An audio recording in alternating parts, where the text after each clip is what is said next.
Today in this video, I'm going to cover a question I get asked a lot. Should I get my real estate license to buy my first house? Check it out.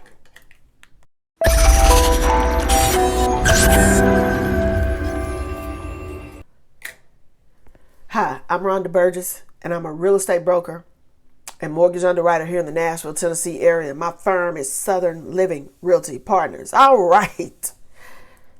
I get this question a lot. I'm going to give you, for those of you who don't know me, y'all, some of y'all new here. I have been a realtor. I think I've been licensed as a real estate agent since March of 97 or 98, something like that. Before I even became licensed, when I was looking for my first house. And I'm old now. I'm old. Y'all gonna have to be patient with me. I'm old. We used to get the MLS books every Friday. You know what? We wasn't on computer. We was on books. So you have to go through the book to find a house for sale and all this stuff. So my first broker that I worked for, she helped me get my first house. And so I had gotten so good at looking at the books. I just go by there and pick them up. Look, she didn't even have to bring it. I go by and pick it up. Babe, I pick it up. Because I'm looking, and I done copious research. This is where I get this from. Well, y'all need to do your homework. Because I don't tell y'all do nothing that I don't do. But I'm just telling you, this is what I did. Okay, so we didn't even go through it. I did so much research and all this. Finding my first house. Okay, and it was new construction. It was being built. Okay. So I did so good. My broker was like, girl, you need to get your real estate license. Because me and her used to work together at our day job, right? And she was like, you need to get your real estate license. Must you do? You done all this, done all that. I was like, okay, all right. So needless to say, I went on closed on my house because I bought my first house. I use every time I buy a house, I use my VA because I am a proud U.S. Army veteran. But let me say this. So then, I did not have my license when I bought my first house. Okay, so cool. We go on about our business and everything. And then she's like, okay, don't forget what I said. I was like, all right. So I got my real estate license, right? And I'm going to tell you, my first year, I put everybody in my house, everybody in my family in a house. Because none of us had ever owned a house. My mama, my daddy, my grandmama, my auntie, my uncle. Close friends that was like family. I helped everybody. Not necessarily for the money, because I still had a full-time job. Real estate, real estate was my full-time gig until 08, 09, but that's neither here nor there. So let me just say this. But I wanted everybody. I saw what it could do. I saw the power of of equity, of growing equity, and being able to buy another property and this and that. So that was my whole thing with getting into real estate. Okay, and I was just nosy. I'm just nosy. Y'all just don't know. I used to live, eat, and breathe real estate. I get up early on Friday mornings when the HUD listings would come out. Y'all just don't know. Woo! When you had to fill out everything in triplicate with the carbon paper in between. See, I ain't even gonna go there today. But let's talk about this. I say all that to tell you that real estate, to me, if you don't get into real estate for the right reasons, don't do it. It's like with anything else. If you truly are interested in helping people, then do it. But just know it is as far from a straight line than you've ever seen, because you will become a counselor. You're a marriage counselor. Goodness gracious, you listen to people's problems, and there's so much stuff that goes in with being a real estate agent. So not only that, but should you get your license just to buy your first house? I don't think so. I honestly do not think so. Because listen, you're going to have to go take the test. You got to do the 60-hour test and the 30-hour test. Now, I'm just talking about Tennessee. I don't know about these other states. But you got to do a 60-hour test, and then you got to do the 30-hour test for new affiliates. And you got to take the test. And you got to pay for the test. And then you got to pay for your license. And you got to pay for E&O insurance. And then you got to join the association, and you got to join the association that your broker is a member of, and that's national, state, county.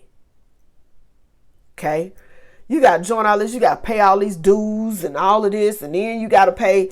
Okay, that's just to join all the associations. Then you got to join. You got to pay to join the MLS. That's another $500 here, or at least it used to be. And then you got to get. Okay, we don't even have the little keys no more. Everybody use their phone to access lock boxes. But then you got to pay Century Lock or Supra or whoever you got. You got to pay them another $200 some odd dollars. For 1 year and all this and all that. So long story short, you probably paid about $2,000, $2,500. Okay. I know. Don't get me wrong. Listen, you buy a $400,000 house, and let's just say that I'm gonna use round numbers because I don't add well. Okay, sometimes I can't do all them halves and strange percentages. So let's say you and your significant other, or you by yourself, whatever, you finna buy a $400,000 house, and you like, ooh, I'm gonna get my license because I needs all that commission. Okay, so you done paid. Let's say you done paid $2,500 to get your license. Okay, so let's say the commission on that $400,000 house is 3%. So that's $12,000, right? So you thinking so I done made $12,000 for representing myself buying my own house. Okay, cool. So you done got $12,000. It's $12,000, and so you subtract out that $2,500. So where we at? $9,500. And you really thinking all of this that you went through is worth it for this $12,000 commission? But let me tell you something, boo boo. That ain't your money. That ain't your money. The commission is the property of the broker.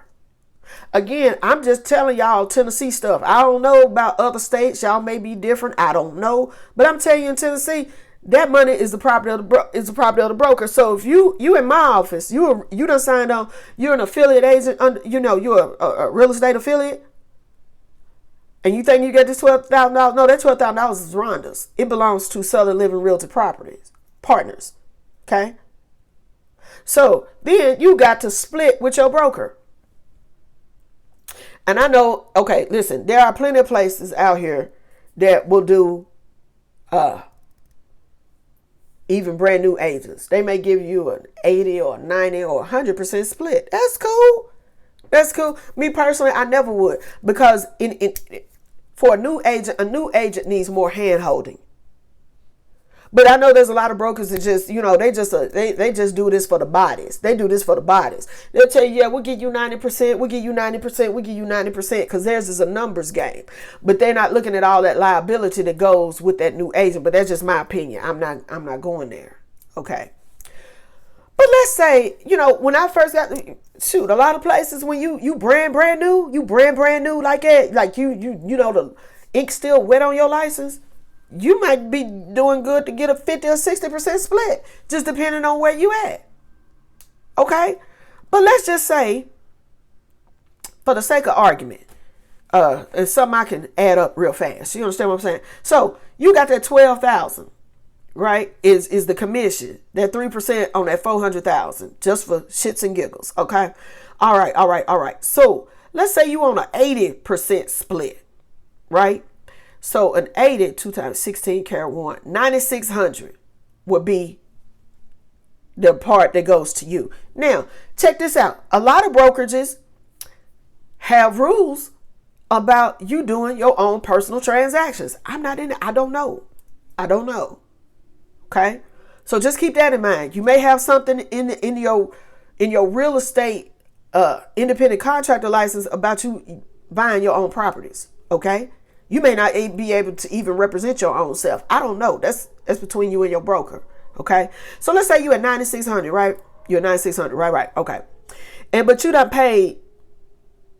Let's say with everything, you gonna run this roll, because from now you want to sell other properties. You want to do more with your real estate license than just your own property, right? So you done bought some cards, you done bought some signs, you done everything. So let's say you in it $3,000 total. Okay. So we're going to take at 9,600 and we're going to subtract $3,000. So we are at $6,600. Okay. Now, is that worth it? I know some people gonna say, "Oh yeah, girl, that's $6,000 more than what I had." Okay, but now, okay, there's probably a broker admin fee in there of at least $495, $395, $495. That's generally what I see in my area. So let's say it's another $500. Okay, so let's take that $500 broker fee out of there too. So now we down to $6,100. Okay, we down $6,100. Okay, now you. I just, maybe it's me, because it's two ways of thinking about this. If you're not going to sell nothing else, like you just really got this, you got your license just to be able to get the commission on your own house, $6,100. Divided by 12, what's that, $500 a month? There's a whole lot of other hustles I could have done to make $500 a month and not have all this overhead, because you're going to have some serious overhead when you become a realtor, because there's monthly dues that you got to pay. Your MLS, your this, your that, depending on who you're with. Some other brokerages, they have their own other little fees for your website, for your CRM, for your this, for your that. Because if you truly doing it, man, you don't even want to know the expenses. One of my websites, my MLS website, that's $304 a month. Period. As the broker, I got broker MLS, personal MLS. Luckily, they did combine those two recently. But dude, what I'm telling you is that $6,100 or $6,000 or whatever will easily get eaten up if you remain a realtor. Okay. For those of you who I'm just gonna do this one. I'm not doing no more. I'm put my thing in retirement. You done paid for all this E&O for 2 years. You done paid these realtor dues and everything for a full year. You done paid for everything for a full year, at least 1 or 2 years. And so now you tell me you just gonna put your license in retirement. You're not gonna do nothing else with it. Hush. No. For those reasons right there, I just don't see it.